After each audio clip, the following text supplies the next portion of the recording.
کس قدر سنجیدگی سے ہم کو اس کو لینا چاہیے؟ دیکھیں، میں سمجھتا ہوں کہ اس کو اس طرح سے لینا چاہیے کہ اب تک پوری دنیا میں 25 ڈاکٹر جو ہے وہ انتقال کر چکے ہیں. بالکل ٹھیک ہے. ڈاکٹرز ان کی امیونٹی بھی بہت اسٹرانگ ہوتی ہے، وہ امیون ہو جاتے ہیں مریضوں کو دیکھ دیکھ کے.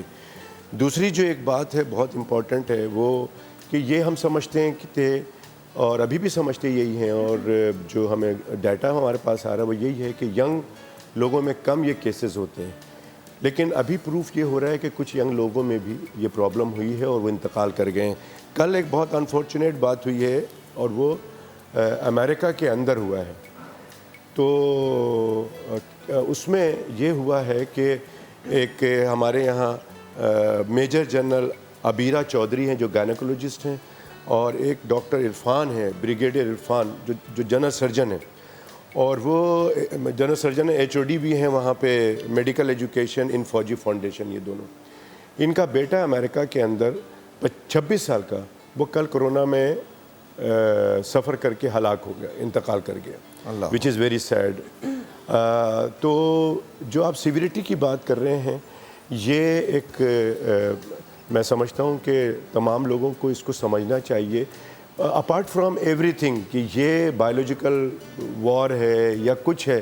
میں سمجھتا ہوں کہ یہ اس پہ میرے خیال میں ہمیں نہیں فوکس کرنا چاہیے.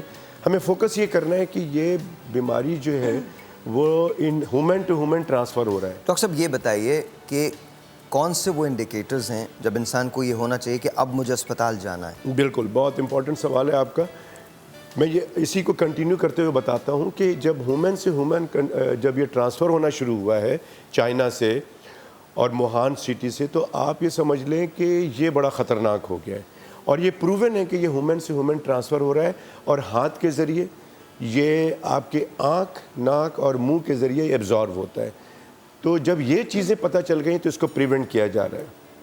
اور پریونٹ کرنے کے لیے ہم یہ سمجھتے ہیں کہ لوگوں کو معلوم ہونا چاہیے کہ ہم صرف اور صرف اس کو پھیلاؤ کو روکیں.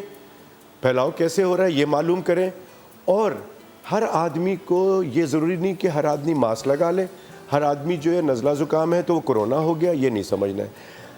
اس کی سمٹم میں، علامات میں جو چیزیں ہوتی ہیں وہ نزلہ زکام، گلا خراب، جو فلو ہوتی ہے وہ بھی ایک وائرس ہے. وہ بھی کراچی میں بحیثیت میں ENT اسپیشلسٹ ہے، ہم لوگ ENT اسپیشلسٹ کے طور پہ ہم لوگ پورے پاکستان میں، ہم لوگ دنیا میں ENT اسپیشلسٹ جو ہے، جنرل پریکٹیشنرز جو ہیں، وہ سارے یہ دیکھتے رہتے ہیں.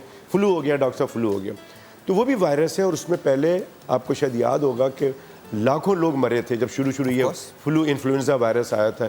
ابھی بھی پاکستان میں انفلوئنزا وائرس میں کافی لوگ انتقال کر جاتے ہیں، لیکن چونکہ وہ ہائی لائٹ نہیں ہوتا، وہ بات نہیں ہوتی ہے. لیکن یہ چونکہ بہت ایگریسو وائرس ہے تو اس میں بعض دفعہ یہ ہوتا ہے کہ آپ کو یہ سمٹم نہیں ہوتی ہے، صرف ڈرائی کف ہوتا ہے، کھانسی ہوتی ہے، تھوڑی سی آواز آپ کی شاید تھوڑا سا اور نیچے جاتا ہے. یہ وائرس آپ کو نیزوفیرنگس، ناک کے پیچھے کا جو حصہ ہے اور جو منہ کا جو اندر کا حصہ اور ناک کے درمیان، وہاں یہ جا کے چپکتا ہے، پھر آہستہ آہستہ نیچے آتا ہے تو سمٹم چینج ہوتا جاتا ہے. پھر اگر نیچے جب آتا ہے تو کھانسی شروع ہوتی ہے. سم ٹائم یہ سب سمٹم نہیں ہوتے ہیں، صرف اور صرف آپ کو پازیٹیو آتا ہے. جیسے ہمارا بھائی یہ سعید غنی، اللہ تعالیٰ اس کو صحت دے، سعید غنی کو کوئی سمٹم نہیں تھا اور اس کو یہ ہوا. تو اس میں سمجھنے کی بات یہ ہے کہ اس وقت چونکہ یہ پینڈیمک ہے، پوری دنیا میں پھیلا ہوا ہے، کم از کم 200 ممالک میں یہ پھیل چکا ہے. ان ممالک میں بھی یہ، جیسے ابھی آپ نے بتایا کہ امریکہ، یورپ، رشیا، سب جگہ پہ جہاں پہ آپ یہ سمجھتے ہیں کہ ترقی یافتہ لوگ ہیں، ترقی یافتہ لوگ اس طرح سے کہ ان کے پاس ہر چیز موجود ہے، ڈائگنوسٹک کے، تھراپیوٹک کے، ہر چیز موجود ہے. لیکن ہمارے پاس بدقسمتی سے وہ چیزیں نہیں، اس لیے ہمیں بہت احتیاط کرنے کی ضرورت ہے.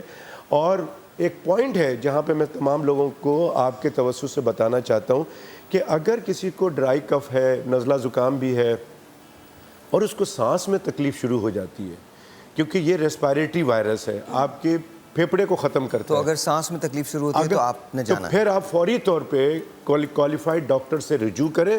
انسسٹ نہ کریں کہ مجھے کرونا ہے کہ نہیں ہے، میں جا کے ٹیسٹ کراؤں. ایسے کوئی آپ کا ٹیسٹ نہیں کرے گا. ہمارے پاس کسٹ کی بھی بہت کمی ہے، تو آپ کوالیفائڈ ڈاکٹرز کے پاس جائیں، وہ چیک کریں گے آپ کو. یا پھر آپ اگر اللہ تعالیٰ نے پیسے دیے تو آپ آغا خان چلے جائیں، ورنہ انڈس جائیں، سول ہاسپٹل جائیں، اوجھا سینیٹوریم میں ان کا سینٹر ہے، وہاں جائیں. تو یہ لوگ آپ کو بتا دیں گے کہ آپ کو سمٹم ہے تو آپ کا ٹیسٹ بھی کر لیں گے، لیکن خود سے نہ کریں۔ پھر میں کہہ رہا ہوں کہ اس میں ایٹ لیسٹ وریڈ کی کوئی بات نہیں ہے۔ اگر سمٹم ڈیولپ بھی ہوتا ہے، نزلہ زکام ہے، تو وہ تمام لوگ اپنے آپ کو کوارنٹائن کر لیں۔ آلرائٹ جی،